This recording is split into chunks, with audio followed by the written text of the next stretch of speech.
On this particular land, you're not allowed to bring in wood from outside areas, and you can only cut logs that are already dead and fallen. If you're lucky, those are close to the bait site. Otherwise, in our case, we needed to carry some from a distance away. It was good training for Colorado, at least. We'll be using the logs to build cribs.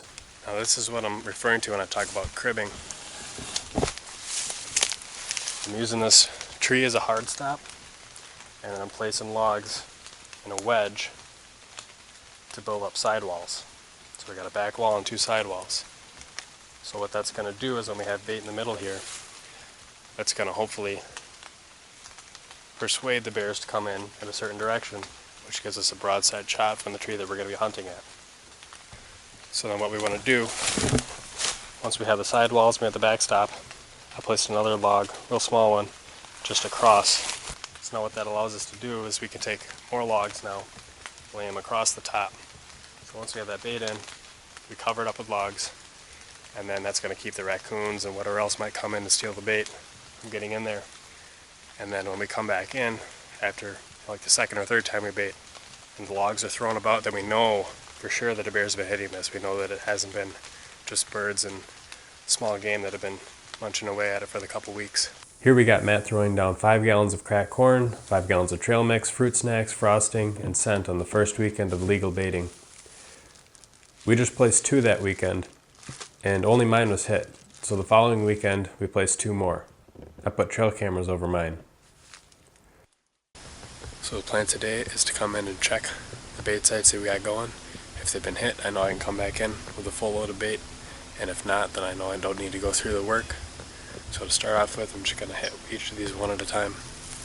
Alright, so I'm checking the first bait, and this one, the bait scattered. I mean, this thing was completely covered when Matt put this thing out. So this one's gotten hit pretty hard. So I know I'm going to have to come back here with a full stash of bait. Okay, now with bait number 2, also clearly hit. Not quite as hard as the last one, I'd say. There's a little bit more bait here, and this one's been out longer. But this one again, I'll have to refill, and I'll go check the next one. These swamps are pretty spongy, but knee-high rubber boots were enough to get through in our case. Alright, I just walked up on site number 3, and this one does not look...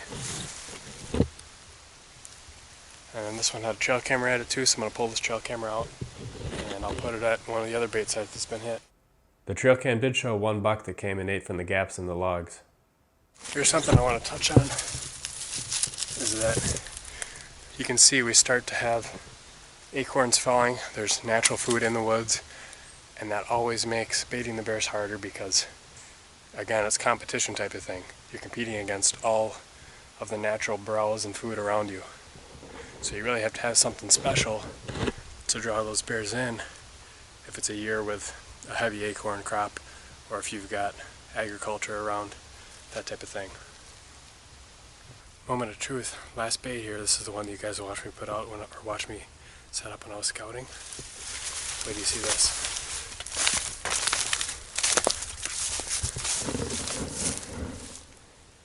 That thing is absolutely destroyed.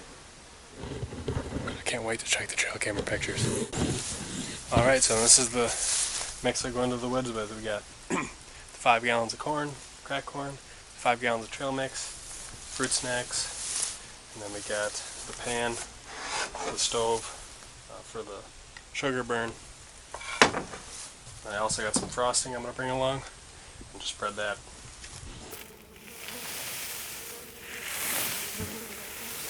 You might wonder how we can afford all this bait, and actually we buy it from bear bait retailers.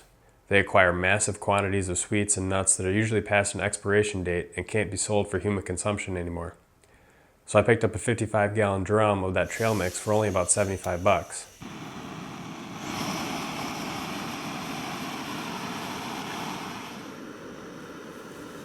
And this right here is pretty similar to the Cam Hanes bear crack recipe. All it is maple syrup, cherry jello mix, and mini marshmallows. Make sure to heat up the syrup first, or the marshmallows will scorch and stick to the pot.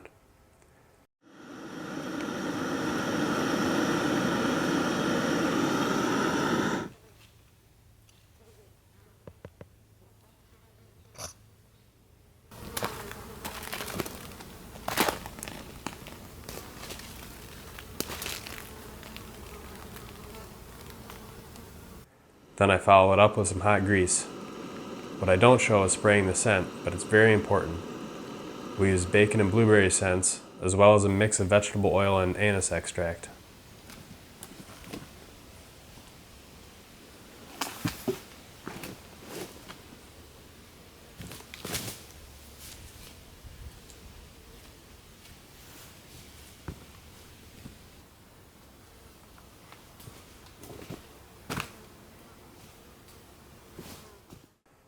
So after looking at the pictures, this particular bait has been hit each time by a sow and her 2 cubs.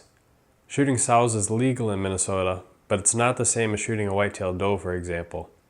Sows don't usually have cubs until they're around 4 years of age, and they keep their cubs for around 18 months, having new ones every other year. If you shoot a sow with first-year cubs, they'll likely die too, because at that point they're still nursing almost exclusively and haven't learned to forage. Now, based on their size, these look like second-year cubs. So if you were to take the sow, the cubs would probably have the ability to make it. On the flip side though, you'd also be removing a big contributor to the bear population in the area, as the home ranges of sows don't overlap like you see with boars. See how she's constantly looking around while the cubs eat? It's likely she knows that other boars are in the area, and we just haven't seen them on camera yet. Either way, I've decided to head out and place one more bait in a completely new area to try and get on new bears.